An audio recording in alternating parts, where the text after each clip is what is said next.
You know I love to talk that talk. Been like that since. Hello? What's up? What's going on, bro? How you feeling? I'm feeling pretty good. How about yourself? I can't complain about nothing. Just well, I could. We got power outages here in Georgia, so I'm actually in the hotel room right now. Me and my wife just hanging out, but we haven't had power in a day, so we're gonna make it work though. Oh, dang. Yeah, I didn't know you were powerless. I know. I said I know I postponed this once. I was like, I'm not gonna do it again. So I'm just gonna go ahead and do that. And I got some other things I gotta take care of, but I was gonna definitely make sure I hollered at you sometime tonight. What's going on? How you feeling? I'm feeling pretty good. That's love, baby. That's love right It's there. I all good. No appreciate that. problem. No problem. Normally how I like to start it off with Kera Dangerous Talk is I like to give you your flowers actually. And I just say, brother, sit back and relax and I'm gonna give you your flowers. Okay, I'm here to receive them. Thank you. Appreciate that. Salute. I'm just gonna say, man, you're a cool guy with me. You know, we work together at the famous ESPN. Yes. And that seemed like a long time ago now. And It was. I left 7 years ago. 7.5 years ago.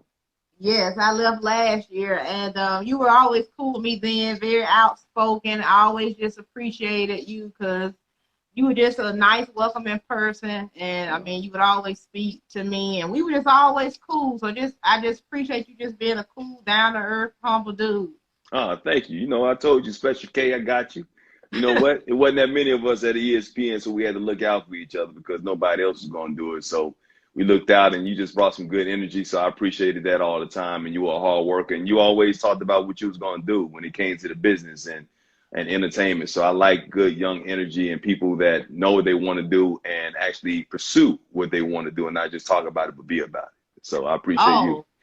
Oh, I thank you so much for saying it. And it's funny because I forgot you used to call me Special K. Yeah, Special K. And then I heard Kera Dangerous. I was like, okay, all right, I like that.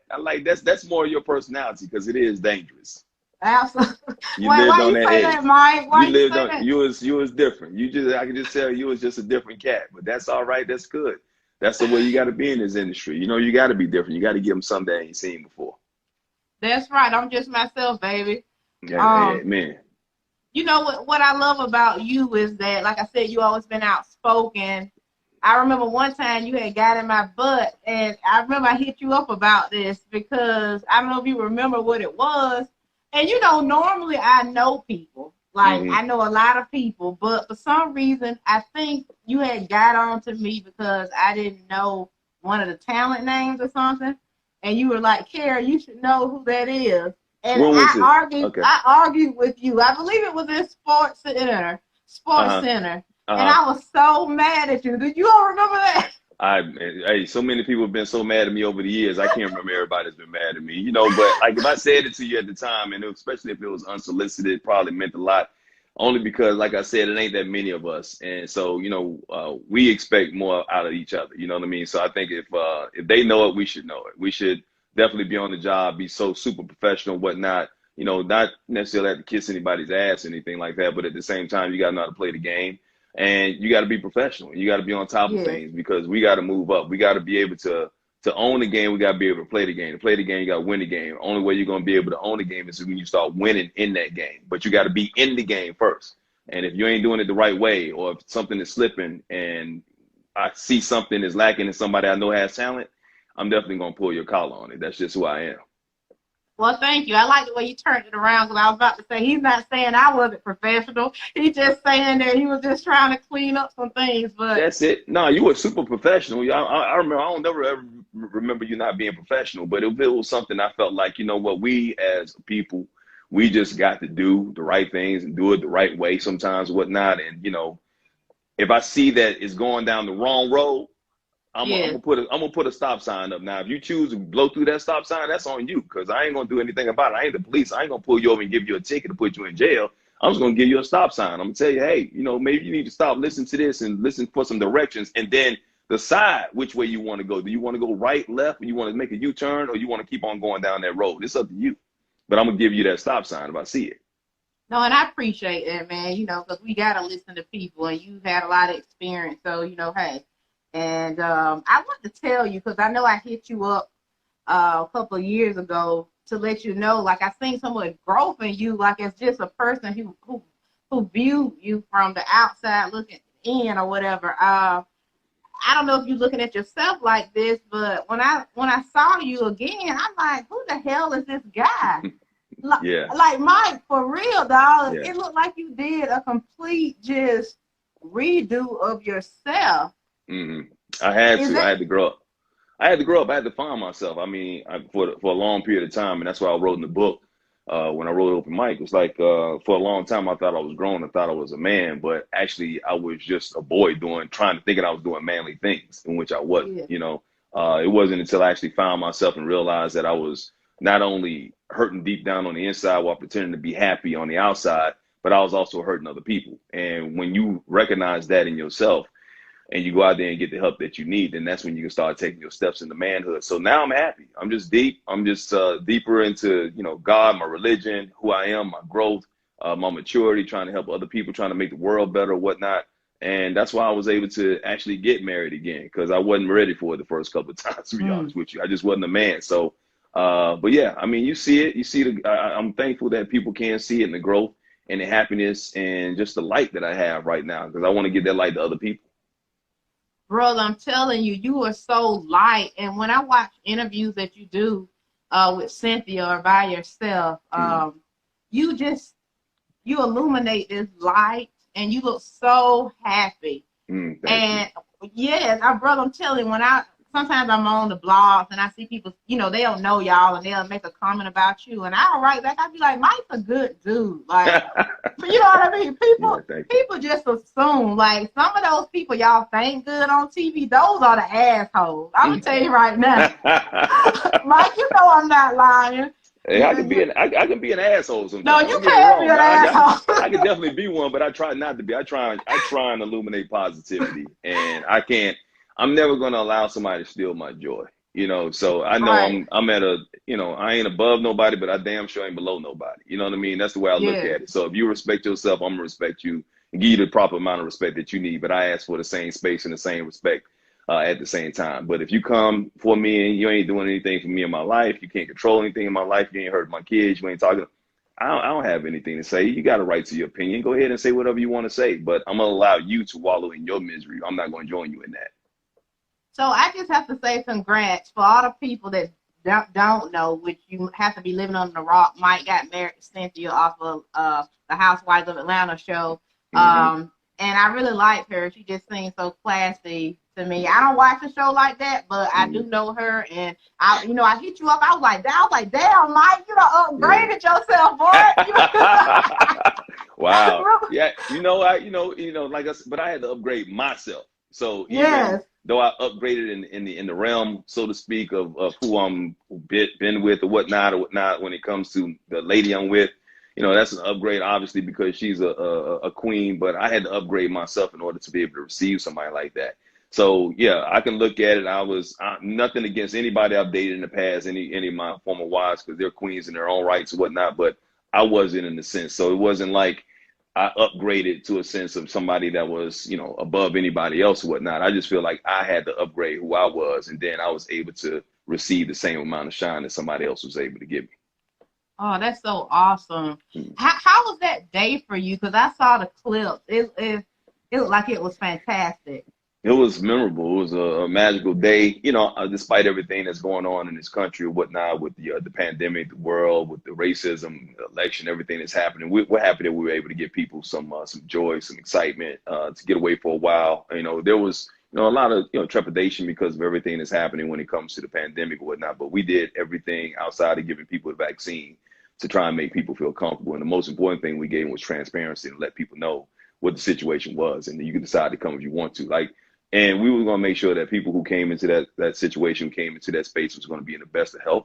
If my mom was feeling sick that day, she wasn't coming to my wedding. That's the bottom line. So we wanted to make people feel really safe, comfortable, secure, and just have a good time. And thank God, because of God, prayer, preparation, everything that happened, not one case out of the people that were there at that wedding, not one person got sick. And that's just a testimony to God and what he was doing, looking out for us. So we appreciate that. And we're happily married. It's been 3 weeks. It'll be 3 weeks tomorrow. So that's my baby. And I can't wait for the next 30, 40 years with her, or until the day I die.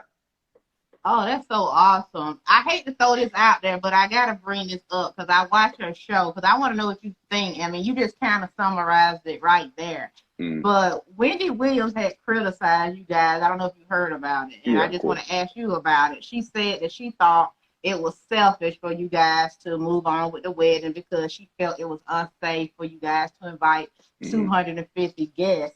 When you hear things like that, do you just want to say, butt out of my business, I got this under control, or do you just ignore it, or what?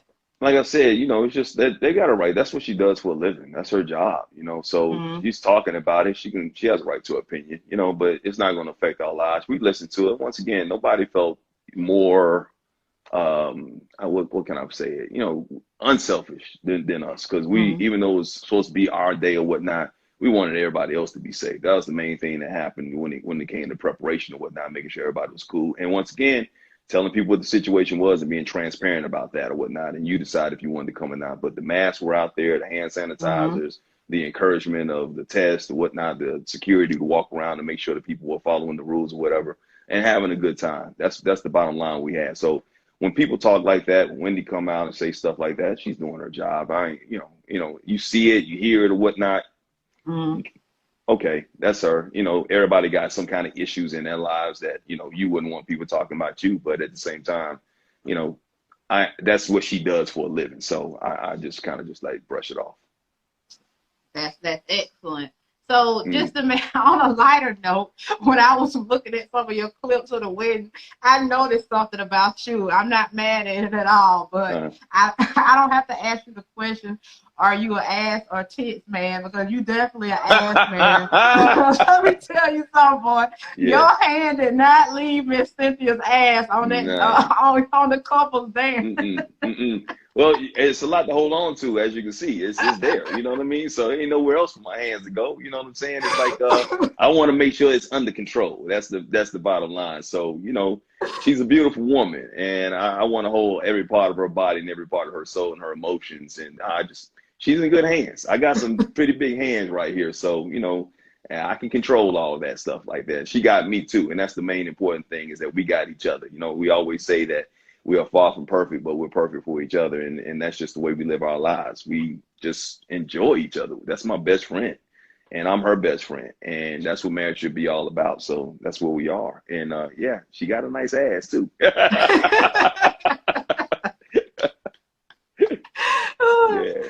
I love having people on that are happily married and had a happy courtship. So that's why I'm asking you so many questions about it. I don't know if you get sick of talking about it, but I mean, you just, like I said, you just appear to be so happy. So that's why I don't get sick of it. Look, I mean, people know, and it's crazy, is because I've been in the business. What I've been with my resume, and been on television for 25 years, and ESPN, Fox Sports. I've been in the top 10 market for 20 years. I've been in a network for the last 16, 17 years. I got my own talk show, Netflix, all that type of stuff. But, a lot of people know me just as Cynthia Bailey's boo. I'm good with that. That's cool. I mean, like, if it was somebody else's boo, somebody else that I probably didn't admire and they didn't get as much admiration, okay, I probably wouldn't bring it down to that level. But if I'm Cynthia Bailey's boo, then that's fine. We're a team, so there might be some people, or one or two people out there that might look at her and like, that love sports, that'd be like, oh, Mike married old girl from Housewives of Atlanta. You know what I mean? That's Mike Hill's wife. So it goes hand in hand. We're a team. And the thing is, where we have come from and how far we've come in our individual careers, you can only imagine where we're going to go together, because we got a lot of stuff that's on the horizon.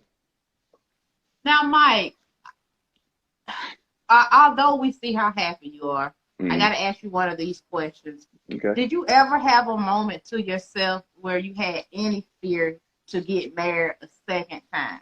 Oh, this is a third time. Absolutely. I said I was never going to do it again. 3 times? Yeah. I didn't know that, bro. I was on number 2 when you knew me at ESPN. So, yeah, I wrote it all about it in the book. You know what I'm saying? It's like, people can say 3 times, whatever. Hey, I like commitment. But right. Here's the thing, is like I'm ready for it this time. So when I first met Cynthia, I definitely wasn't going to get married again. I didn't want to get married. She didn't want to get married again. She was coming out of divorce or whatever, and people knew about that. It was highly publicized. And but at a certain point, I was ready to receive it Mm. for the right person. And that right person had to come into my life. I wasn't seeking it.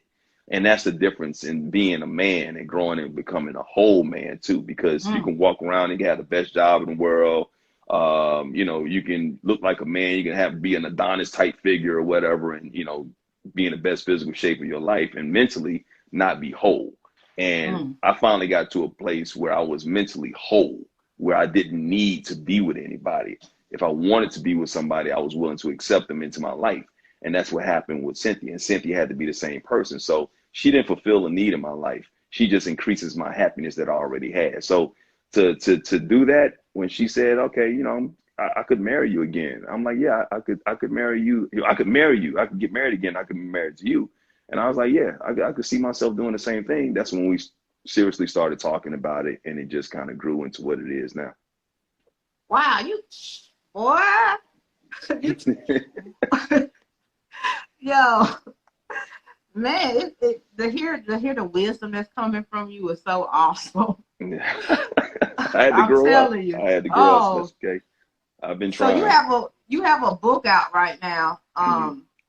Open Mic, right? Yeah. Open mic. And I just kind of want to tell people you were born in the Bronx, Hmm. but you're from Alabama. Yep. But you look at yourself as a country boy more, Yep. right? I'm a city country boy. I'm a new Bama. That's what I am. I got a little bit of both, depending on what emotion you evoke in me.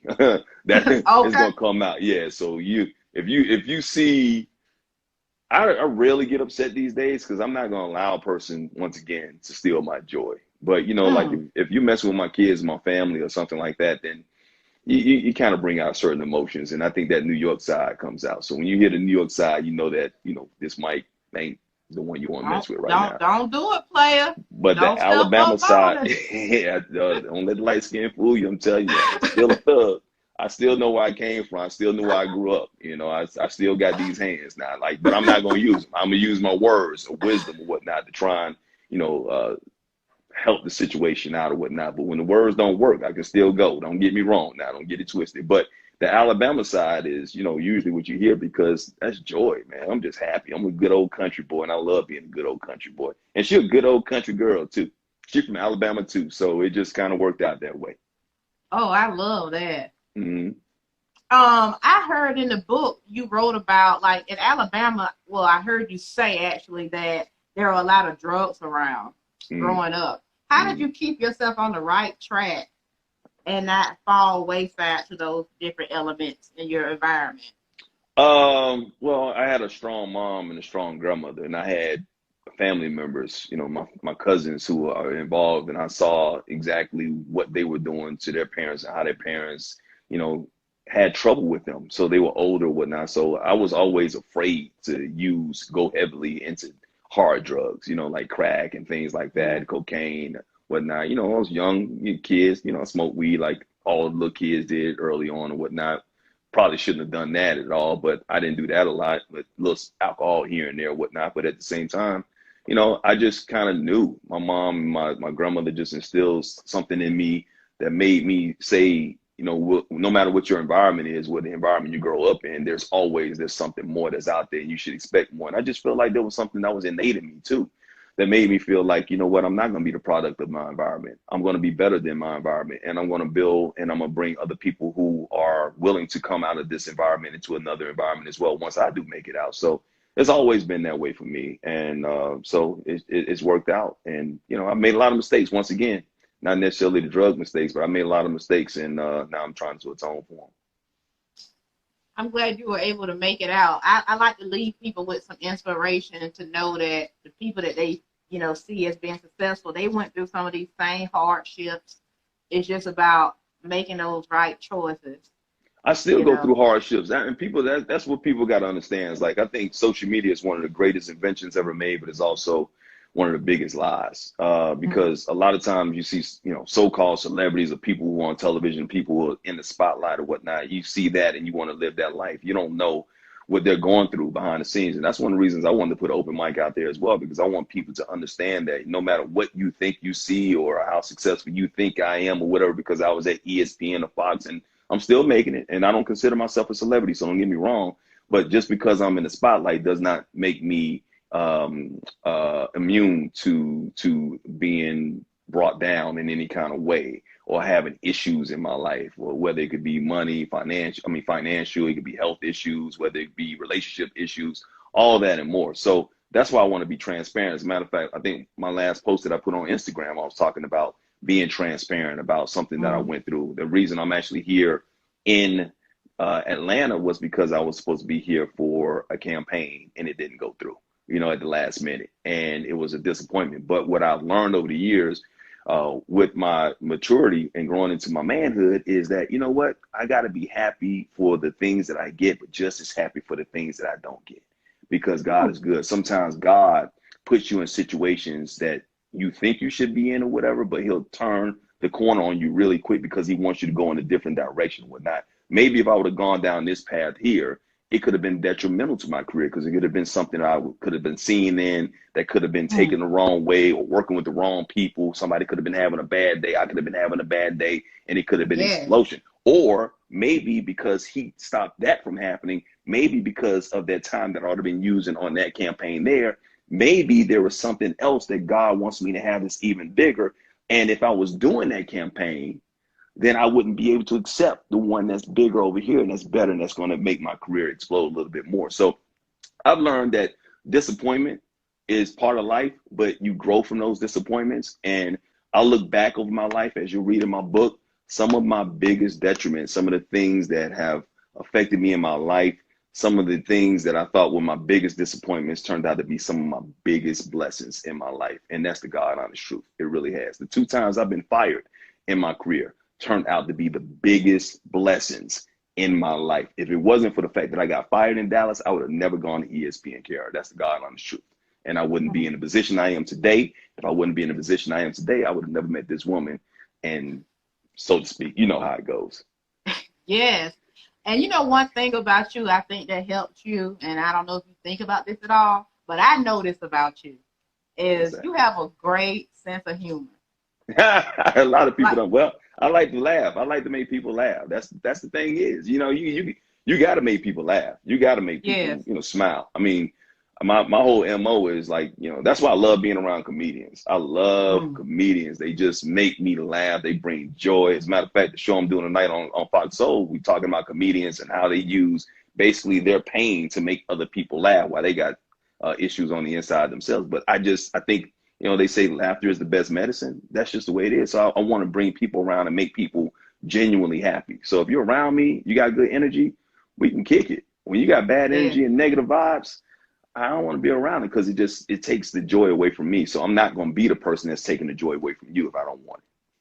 That's the biggest thing I remember about working around you. Like if you were in the vicinity of me, I knew it was gonna be a great time. And you just a crazy ass dude. Oh, you crazy as hell too. I'm like, where this lady come from? Where this girl come from? She crazy as hell. But I know you was gonna be a rapper and all that stuff. I'm like, you weren't afraid at all. I'm like, this little girl, her ass is wild as hell.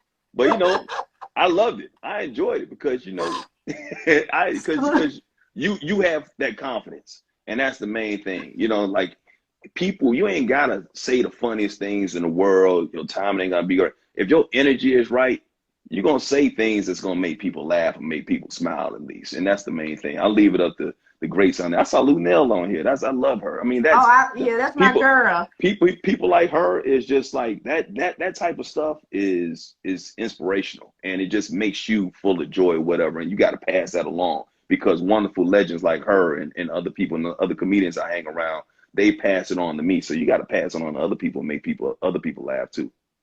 Well, a shameless plug, since you said it, everyone should check out my new single, Nothing, on my page.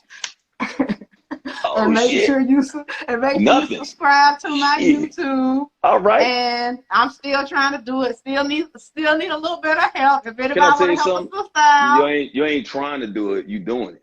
That's what I'm saying. You doing it. That's right. it. I'm doing it. We taking trying and can't. We taking words like that. We doing it. That's the thing. You putting your mind to it. You got God. What's for you is gonna be for you. Ain't nobody gonna be able to take that away from you. So you putting it out. You making the effort, but you ain't trying to do nothing because you're gonna be successful in doing what you set out to do. I mean, if anybody want to be a financial backer, that's what I should have said. Now, I can't help you on that shit now. I'm just Look, I'm just hold on, I saying, gotta that's log what off now. I'm just saying. I buy a couple of streams and shit, but you see how much that ring costs? Shit. Look, Cynthia Bailey got money, but I need to be able to take care of my baby. She ain't taking care of me. But we'll cash app you. We'll cash app you. Put your cash app up there. We'll do that. I appreciate that. Yeah. I want to keep you close to the time because I know you got to go soon. But I have to ask you this because I feel like it's somebody that needs to hear it. I know in the book you talk about going to therapy and you went later in life. As a man, I want to leave black man out of it, but as a man, how did you humble yourself enough to say, I need to get some help? Because I'm a pro-therapy advocate, so I want to break it down. I was going to die, Kara. If I wouldn't have written my book was my therapy. I didn't write that book to put it out. I didn't. Wow. I wrote that book because God told me I need to write that book. 3 years ago, when I first started writing that book, I thought I was the happiest person on earth. I had a great job outside. I was, dating people, living my life in LA, killing it, but on the inside, I'd be in a hotel room like this on the road, and I'd just be crying for no reason, wondering why I was crying, because I was hurting on the inside. I had so much trauma, so much pain, so many emotions on the inside that I need to let out. And God said, it's time for you to write your book. And so I went back and I started looking at my life. And as I started writing through my life, I realized this trauma affected this. And this is the reason why I could never fall in love. And this is the reason why I couldn't succeed in this life. And this is the reason why I couldn't make these turns and take it to the next level, whatever. This is the reason why, I could never really bond with my daughters, all that type of stuff. And the emotion started coming out. But after I wrote my book, and this is the way I look at it in phases. My book was my surgery that I needed because I needed surgery badly. But afterwards, you still need to do rehabilitation after your surgery. You need to come back and get your checkups because if not, you can get infected. And I still had things I needed to get out of me. So after my book was my initial therapy and then going to see a therapist every week, that became the rehabilitation that I needed and I still need to this day. So yes, as men, as black men, I encourage us to go out there and get the help. First of all, admit that you need the help because you're not only hurting yourself, you're hurting the people that are around you. And I affected so many other people in my life, from my kids to my ex-wives to, people that I was dating, everybody, my relationships at work and everything. So it's not just about you. Make sure you go out there and do it, not only for yourself, but for the people that you love in your life as well. Black, white, indifference, I don't care who it is. Go and talk to a therapist, find somebody that you're comfortable with, and make that happen and make that big change in your life. It's super important. It really is. Oh, amen, brother. Look, I know you gotta go, Mike. I enjoyed you so much, man. I enjoyed this. God. I wish I didn't have to go. This is so fun. Me too. Yeah, you're pretty good. One more thing I do want to tell people though, because this is important. This is the most important election of our lifetime. So please, if you haven't gone out there and done early voting or mailed in your vote, please make sure you get to the polls by November 3rd and get that vote in, because it's not just about the presidency. It's about your local officials, the things that are going to affect you the most, obviously, in your local lives when it comes to, your mayors, it comes to your district attorneys and, congressmen or whatnot, because they affect your laws. They affect you way more than the president. By the time it gets up to the presidency, sometimes it's too late. You know what I mean? But at the same time, yeah, definitely vote for the president, but also those measures that are on those ballots.